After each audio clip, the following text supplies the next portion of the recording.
The Mississippi River rolled through Missouri's heart like a vein of gold, its waters whispering secrets older than the oaks that lined its banks. On a muggy evening in 2025, beneath one of those ancient trees, its roots clawing into the earth like a story waiting to be told, two women stood face to face, their shadows trembling in the sunset's glow. Sarah Thompson, a millionaire with mud on her boots and a fortune built from nothing, clutched a small stone charm carved with an eagle, her eyes locked on the silver-haired figure before her. Anna Whitefeather, weathered and quiet, brushed a horse's mane with hands that once held a lifeline. She'd given away a lifeline worth $800, handed over on a rainy night 21 years ago, when Sarah had nothing but a dying daughter and a pocketful of despair. The air hung heavy with the scent of damp earth and wood smoke, the rivers hum a quiet pulse beneath their silence. 17 years had stretched between them, years of loss, triumph, and a search that refused to die. Sarah had clawed her way from a greasy diner to a riverside empire, but Anna had slipped away, a ghost carried off by time's current. Now, here they were, two souls tethered by a debt no money could repay, ready to unravel a tale that began with cornbread and kindness and ended in tears under an oak. How does a stranger's gift become a life's anchor? How does a broke waitress turn into a millionaire chasing a shadow? And what happens when the river brings them back together, after all the miles and years? The Mississippi knew it always did, and its story was about to spill out, one bend at a time. The Mississippi River stretched wide and golden under the Missouri sunset, its lazy current glinting past an ancient oak tree, its roots clawing into the earth like the hands of time itself. Sarah Thompson stood on the muddy bank, a 45-year-old millionaire in a tailored blazer that cost more than her old life ever did. Mud clung to her boots, and her hands shook as she gripped a small stone charm, an eagle carved into it, a treasure from 21 years ago she'd carried through every storm. Across from her, beneath the oak's sprawling shade, Anna Whitefeather brushed a horse's mane with slow, steady strokes. Her silver hair caught the breeze, her faded flannel shirt hanging loose on a frame worn thin by years, and she didn't look up, not yet. The air smelled of damp earth and hay, with a faint smoky tang drifting from a barbecue pit down the road. The river hummed its quiet song, lapping at the shore, a timeless witness to the moment unfolding. Sarah's chest tightened, her breath shallow, not from the weight of her River Haven resort empire or the millions she'd built, but from the sight of the woman she'd spent half her life searching for. "Anna," Sarah called, her voice cracking like a twig underfoot. "Anna Whitefeather, the Sarah from Maggie's diner, back in 04. You remember me, don't you?" Anna froze, the brush hovering over the horse's flank. She turned slowly, her warm brown eyes now etched with deep lines of a life Sarah couldn't trace, meeting Sarah's gaze. She squinted, as if peering through a haze of forgotten years, then shook her head. "Don't know no Sarah," she muttered, her voice rough as gravel. She turned back to the horse, resuming her brushing. "You've got the wrong gal." Sarah took a step closer, mud squishing beneath her boots. "Anna, wait, it's Sarah Thompson. You helped me when my daughter Emily was sick leukemia, back in St. Louis. You gave me $800, everything you had. I've been looking for you ever since." Anna snorted, a dry sound that didn't match the softness Sarah remembered from 2 decades past. "I don't need your $300, if that's why you're here. Take your fancy clothes and head on home." The words cut deep, sharp as a river stone, but Sarah didn't flinch. She'd spent too long chasing this moment, too many nights clutching that eagle charm, too many miles walked down memory's road to turn back now. She dropped her purse into the dirt and closed the distance, her voice softening to a near whisper. "It ain't about the money, Anna," she said, steady despite the tremble in her hands. "You saved me. You saved Emily. I've been trying to find you for 17 years, not to pay you back, but to thank you. You don't get to brush that off." Anna's shoulders stiffened, and she turned again, slower this time. Her gaze lingered on Sarah's muddy boots, then rose to her tear-streaked face. Something shifted in her eyes, a flicker of memory, a crack in the wall she'd built around herself. "Sarah," she said, the name slipping out like a sigh. "The diner girl. Sick kid. Maggie's diner, you wore that old apron, always smelled like burnt coffee." Sarah laughed, a shaky sound that broke through the knot in her throat. Yeah, that's me.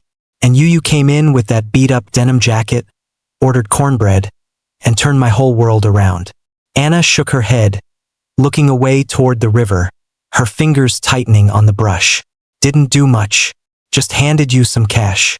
You're a big shot now, huh? Fancy blazer, fancy life. What's a woman like you doing out here in the sticks? Sarah didn't answer right away. Instead, she sank to her knees in the mud, heedless of the blazer, heedless of everything, and reached for Anna's rough, calloused hand. She held it tight, her voice breaking as she spoke. Anna, listen to me, she said, tears spilling down her cheeks. You didn't just give me cash. You gave me hope when I had nothing left. Emily's alive because of you. She's 25 now, designing my resorts, living her dreams. I built everything I have because you believed in me when I couldn't believe in myself. I owe you more than $300. I owe you everything. Anna's breath hitched, and her eyes widened, shimmering with unshed tears. She tried to pull her hand back, but Sarah held on, and then Lord above Anna broke. A sob tore from her throat, raw and jagged, and she sank down beside Sarah in the mud. Sarah wrapped her arms around her, pulling her close, and they wept together there by the river, the horse nickering softly behind them as the water flowed on. Your family, Anna, Sarah whispered, her voice muffled in Anna's silver hair. You always have been. Anna clung to her, her tears soaking Sarah's shoulder, and for a moment, the years melted away like they were back in 2004, on that Greyhound bus rattling toward Anna's Cherokee home, where she'd opened a wooden box with an eagle carved on top and handed Sarah a future. The river kept its steady rhythm, its surface catching the last light of day, a quiet witness to their reunion. Sarah pulled back, wiping her face with her sleeve, and looked at Anna. How'd we get here, Anna? How'd I lose you for 17 years? Anna sniffed, brushing a streak of dirt from her cheek with a trembling hand. Life's a mean son of a gun, Sarah. Takes you where it wants. Sarah managed a small laugh, shaky but real. Yeah, it sure does. But I found you now, and I ain't letting you go again. Anna gave her a weary smile, the first true one Sarah had seen, and it hit her like a thunderclap. 17 years of searching had brought her here, to this muddy patch by the Mississippi. But how had it all started? How had a desperate young mother and a kind stranger ended up sobbing together under an oak tree 2 decades later? To understand that, the story had to rewind to 2004, when the rain wouldn't stop falling in St. Louis, and Sarah thought she'd lost everything. Back then, Maggie's diner was a greasy dive, chipped counters, flickering lights, and the stench of burnt coffee clinging to Sarah's apron like a second skin. She was 24, bone-tired, counting nickels to keep Emily in the hospital. That's where Anna Whitefeather walked in denim jacket, quiet voice, and a plate of cornbread that sparked a chain of events no one could have predicted. But that tale would come later, and it was one worth sticking around for. So here's the deal. No one knew how the story found its way to them, maybe a friend's whisper, maybe dumb luck, but it was here now. Had anyone ever met a soul who changed their life, then slipped away? The comments were open for those stories. Sarah would have wanted to hear them. And for those wondering how a broke waitress turned millionaire tracked down her guardian angel after 17 years of twists and turns, the subscribe button was right there. This river had a long way to flow, and it promised one heck of a ride. Rain streaked the grimy windows of Maggie's diner, a rundown joint on the edge of St. Louis where the air always smelled of burnt coffee and fryer grease. It was March 2004, and Sarah Thompson stood behind the counter, 24 years old, her apron stained and her hands raw from scrubbing dishes. The fluorescent lights buzzed overhead, casting a sickly glow on the chipped formica tables, and the jukebox in the corner played a scratchy rendition of some old country tune. Sarah's eyes were red-rimmed. Her shoulders slumped. She'd spent the night counting nickels and dimes, praying they'd stretch far enough to cover Emily's next hospital bill. Her little girl, just 4 years old, was fighting leukemia, and every penny Sarah scraped together felt like a drop in a bottomless bucket. The bell above the door jingled, and Anna Whitefeather stepped inside, shaking rain from her beat-up denim jacket. She was a small woman, barely 5 feet tall, with dark hair pulled back in a loose braid and warm brown eyes that seemed to see right through the world. She slid into a booth by the window, her boots leaving wet tracks on the linoleum, and ordered a plate of cornbread with a voice so quiet Sarah had to lean in to hear. "Rough night, huh?" Anna said, glancing up as Sarah set the plate down, her hands trembling just enough to rattle the dish. Sarah forced a tight smile, wiping her palms on her apron. "You could say that. Ain't been a good one in a while." Anna took a bite of the cornbread, chewing slowly, her gaze fixed on Sarah. "You look like you're carrying the whole damn world. What's wrong?" The question caught Sarah off guard, and before she could stop herself, the words spilled out about Emily, the hospital, the bills piling up like a mountain she'd never climb. Tears welled up and she swiped at them with her sleeve, embarrassed. "I'm sorry. You don't need to hear this." Anna didn't say anything for a moment, just watched her, then set her fork down. "I've got $800 at home," she said, matter of fact, like she was offering to split the check. "Come with me. I'll give it to you." Sarah blinked, her mouth falling open. "What? Why would you do that? You don't even know me." Anna shrugged, a faint smile tugging at her lips. "I see my mom in your eyes, same look she had when things got tough. Come on, let's go." It didn't make sense, but Sarah was too desperate to argue. She clocked out, grabbed her thin coat, and followed Anna into the rain. They boarded a Greyhound bus at the station downtown, the engine rumbling as it rolled through the wet streets of St. Louis and out into the Missouri countryside. The windows fogged up and Sarah stared at the blur of cornfields and muddy roads, her stomach twisting with nerves and hope she couldn't quite name. 3 hours later, the bus dropped them at a small stop near the Mississippi River, where a rickety ferry waited to carry them across. The air smelled of river water and wood smoke, and Anna led Sarah up a dirt path to a modest wooden house tucked among sprawling cornfields. A garden of squash and beans hugged the porch, and a faint curl of smoke rose from a stone chimney. Inside, the place was warm and cluttered, woven rugs on the floor, shelves lined with jars of dried herbs, and a faint hum of Cherokee chants from an old radio in the corner. Anna's grandfather, a wiry man with a face like carved oak, greeted them with a nod. He pressed a small stone charm, an eagle etched into it, into Sarah's hand. "For your little one," he said, his voice low and steady. "It'll keep the spirits close."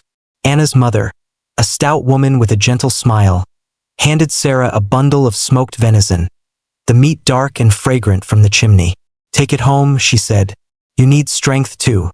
Anna disappeared into a back room and returned with a wooden box, its lid carved with an eagle in flight.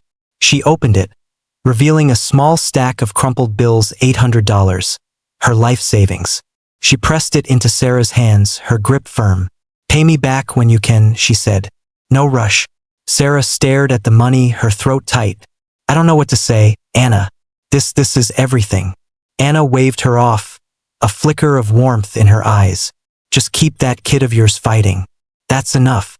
The months that followed were a blur of hospital visits and small repayments. By early 2005, Emily started responding to treatment, and Sarah began slipping Anna $100 whenever she could, sometimes at the diner, sometimes at the little apartment Anna rented on the outskirts of St. Louis. Anna never pushed, never asked, just took the money with a nod and a quiet "good to see you." Then came 2006. One chilly fall evening, Anna showed up at Sarah's cramped apartment, a paper sack in hand. She set it on the table, homemade cornbread and a slab of smoked bacon, still warm from her mother's kitchen. They sat together, eating in near silence, the weight of unspoken gratitude filling the room. Emily, pale but smiling, toddled over to Anna, who ruffled her hair with a rare grin.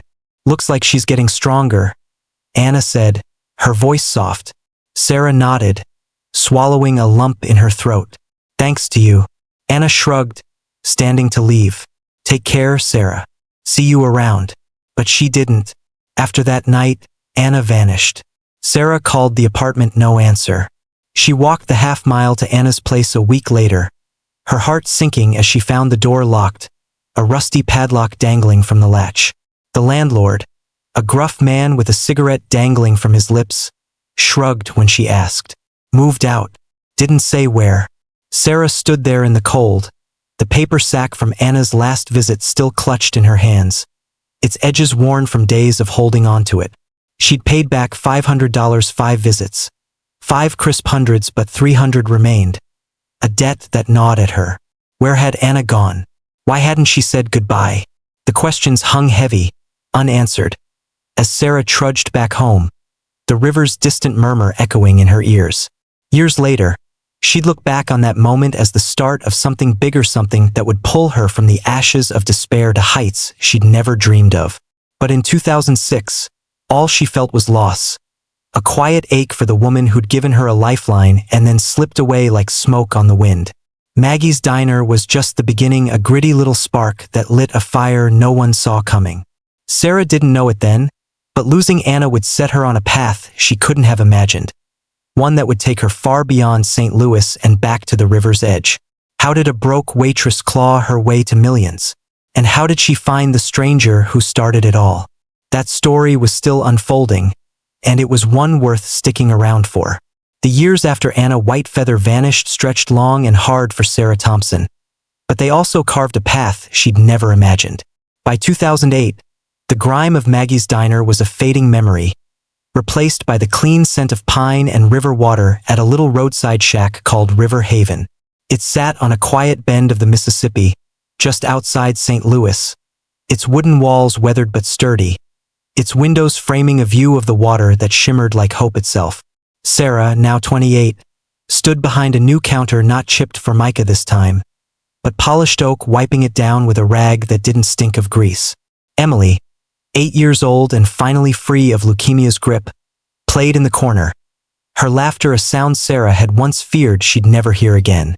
The shack wasn't much, a few tables, a grill out back, a menu of burgers and cornbread, but it was hers, born from a chance encounter that changed everything. One night in late 2007, Tom Riley, a local businessman with a taste for diner coffee, had overheard Sarah's story while she poured him a cup at Maggie's. He'd been nursing a bad day himself, but her tale about a stranger's $800 and a kid beating the odds stuck with him. A week later, he tracked her down, offered her a loan, and said, "You've got grit, Sarah. Let's see what you can do with it." She did plenty.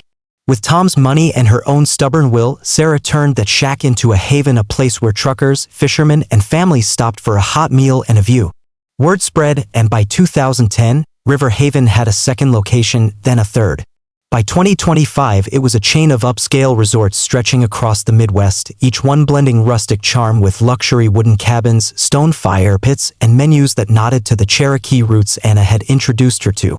Sarah, now 45, lived in a glass-walled mansion in Kansas City, the river's distant gleam visible from her bedroom window. Emily, 25, worked beside her, designing interiors with a flair that turned every resort into a story of its own.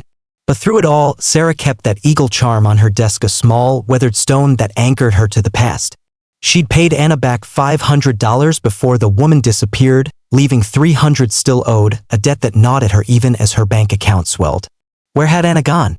Why hadn't she stayed? The questions lingered, a quiet ache beneath the shine of her success. In 2009, Emily, then a curious 9-year-old, asked about the charm. "Who gave it to you, Mama?" she said, twirling it in her small hands. Sarah told her the story, and Emily's eyes lit up. "We should find her. She's like our angel." That spark ignited something in Sarah, and they started looking, first with trips back to Missouri, knocking on doors near the old bus stop, asking folks if they'd seen a Cherokee woman with a quiet voice and a denim jacket. No luck. In 2015, Sarah tried again, spending 2 days wandering the riverbanks, but the trail was cold, buried under years of silence. Then came the internet. By 2025, Emily, now a tech-savvy designer, pushed Sarah to take their search online. They posted on X and Facebook, pouring out the tale of Anna's kindness. One post from Sarah's X account read, "Looking for Anna Whitefeather, Cherokee woman, born 1980. Gave me $800 in 2004 to save my daughter. Last seen in Missouri. Still owe her $300.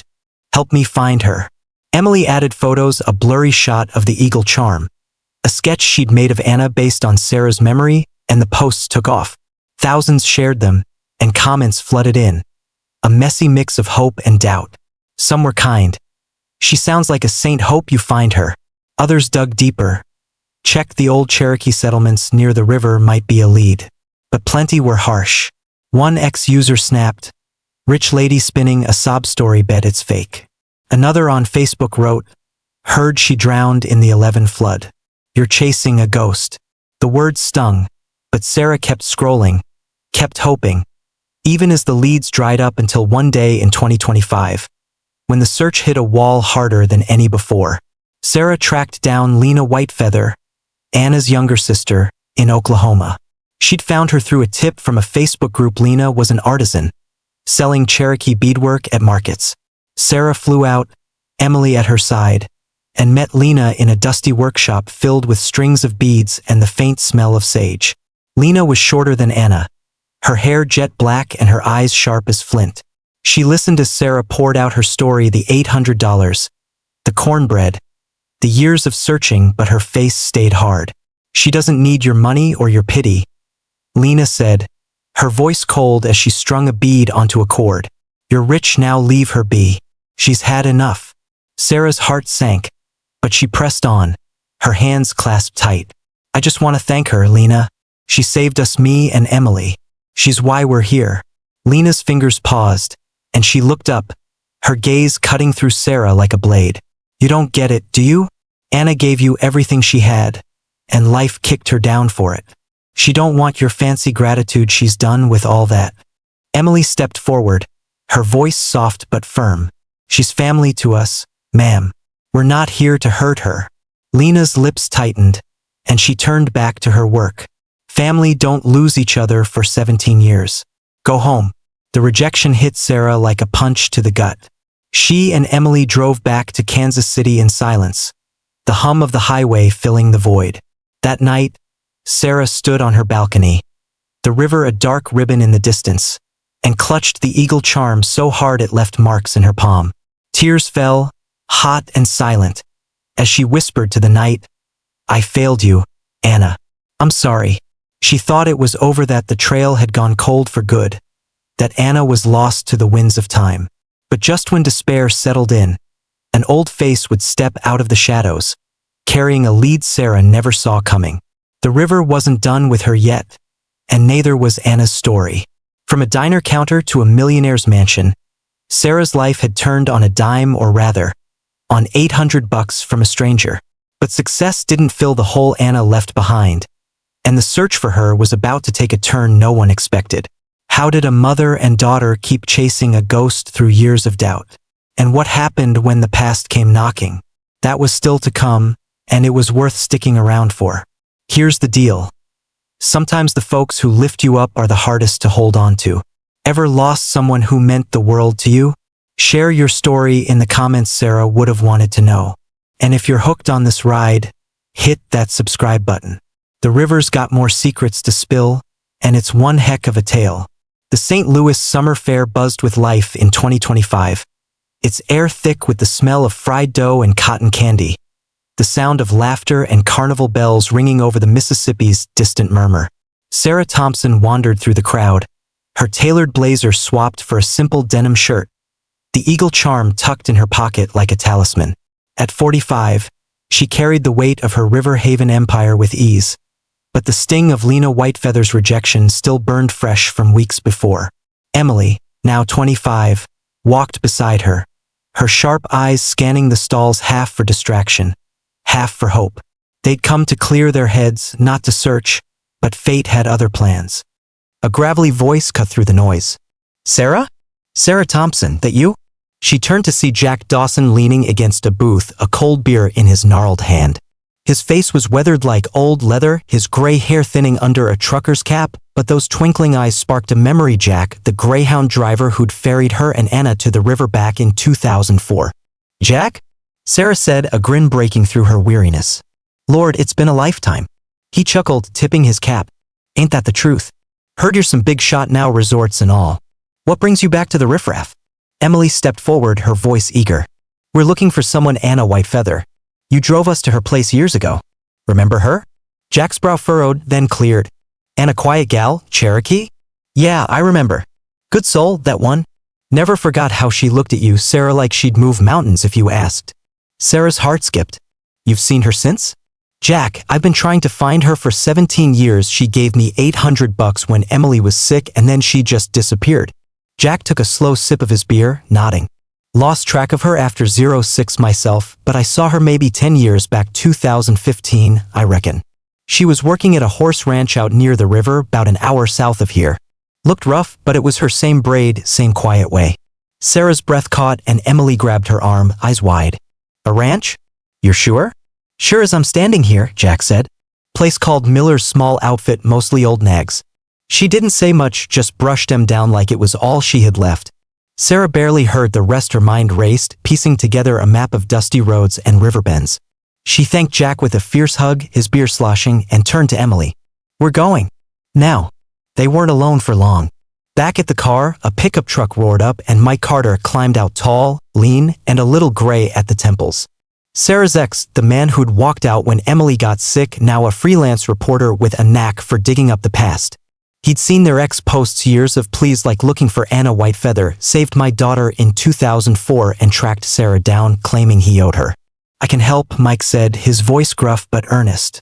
Been combing those online threads, folks arguing if Anna's real, dead, or a myth. Found a comment from 15 on Facebook. Saw a woman like that at Miller's ranch near the river. Matches Jack's story. Let me drive. Sarah hesitated. Mike's ghost carried old wounds, but Emily nodded. We need him, Mom. Let's go. The drive was an hour of tense silence. The pickup kicking up dust as it rolled past cornfields and riverbanks. Mike broke it once, glancing at Sarah.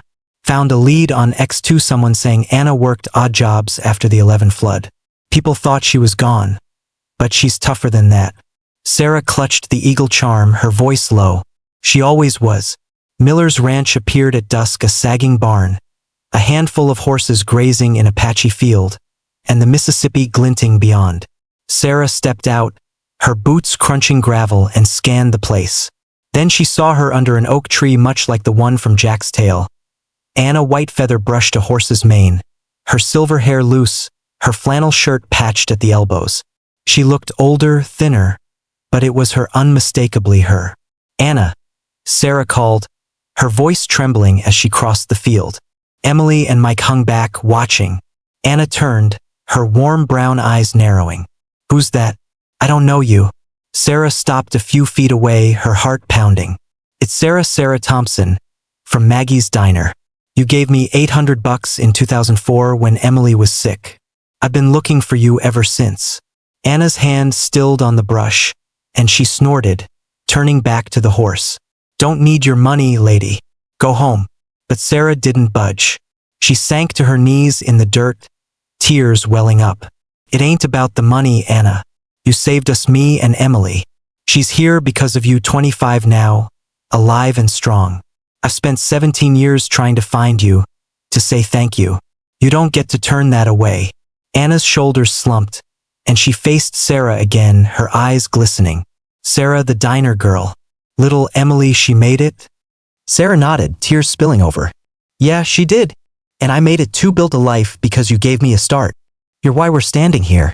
Anna's breath hitched and she shook her head, her voice cracking. I didn't want you to see me like this, broke, beat down. I gave you what I had and life took the rest. Sarah reached out, grabbing Anna's rough hand. You're not broke to me. You're everything. That broke her. Anna's sob came sharp and raw and she dropped beside Sarah in the dirt. Sarah pulled her into a fierce hug and they wept together under the oak, the horse snorting softly as the river glimmered in the fading light. Emily stepped closer, tears in her eyes, and whispered, "Thank you, Anna," while Mike watched from a distance, a quiet witness to a debt repaid in more than dollars. Anna pulled back, wiping her face with her sleeve. 17 years? How'd you even find me? Sarah smiled through her tears, clutching the eagle charm. A lot of miles, a little luck, and some folks who remembered you. But we're not done yet, there's more to this. The reunion wasn't the end, it was a door swinging open to something bigger, something that would tie their past to a future neither had seen coming. The river flowed on and its story wasn't finished. From a diner's grease to a ranch's dust, Sarah had chased Anna through time and memory, and now they'd found each other again. But what came next? How did a millionaire and a lost soul mend 17 years of silence? That was still unfolding, and it was worth every second of the wait. The sun dipped low over the Mississippi River, painting the water in hues of orange and pink as it flowed past the newest River Haven resort in Missouri. The place was a vision: wooden cabins with wide porches, a stone fire pit crackling in the center, and a garden of corn and squash nodding to the Cherokee roots that had inspired it all. Sarah Thompson stood on the riverbank, her denim shirt rolled up at the sleeves, the eagle charm now a pendant around her neck. At 45, she'd built an empire, but this spot nestled where the river curved and the oaks stood tall felt more like home than her Kansas City mansion ever could. Anna Whitefeather stood beside her, her silver hair pulled back in a braid, her flannel swapped for a soft cotton tunic Sarah had insisted she wear. She looked different here, less worn, her shoulders straighter, as if the river's quiet strength had seeped into her bones. Emily, 25 and radiant, fussed with a string of lights along the porch, her dark hair catching the last rays of daylight.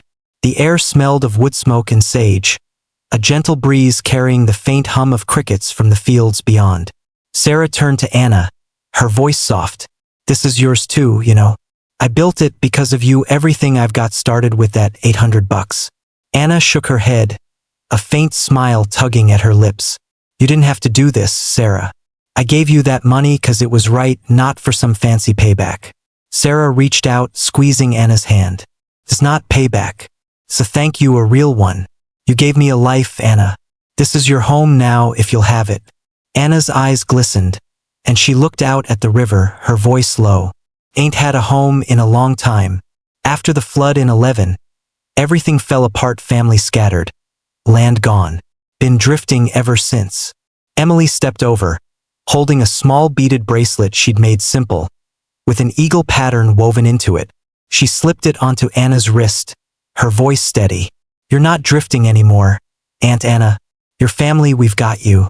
Anna's breath caught, and she touched the bracelet, her fingers trembling.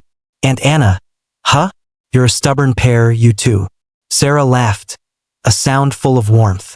"Runs in the blood, I reckon. Come on, there's something else we've got planned." They'd been working on it for weeks, ever since that tearful reunion at Miller's ranch.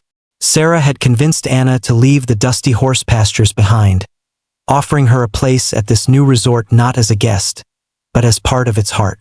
She'd hired local Cherokee artisans to weave the culture into every detail: rugs in the cabins, smoked meats on the menu, and a small lodge where Anna could teach anyone willing to listen about the old ways.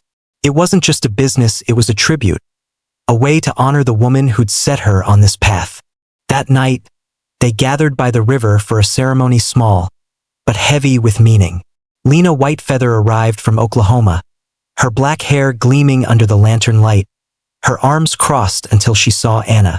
Jack Dawson shuffled in, his trucker's cap tilted, a grin splitting his weathered face. Mike Carter lingered at the edge, his reporter's notebook swapped for a quiet nod of respect. A handful of locals, folks who'd heard Sarah's story over the years, joined them, their faces lit by the fire's glow. Sarah stepped forward, holding a paper lantern, its sides painted with an eagle in flight. 17 years ago, Anna gave me more than money, she gave me a chance. Emily's here because of her. This place is here because of her. Tonight we're saying thank you, not with words, but with this." She handed the lantern to Anna, who took it with a shaky hand. "You're making a fuss over nothing," Anna said, but her voice cracked, betraying her. Lena moved closer, her sharp edges softening as she looked at her sister. "It ain't nothing, Anna. You did good, always did.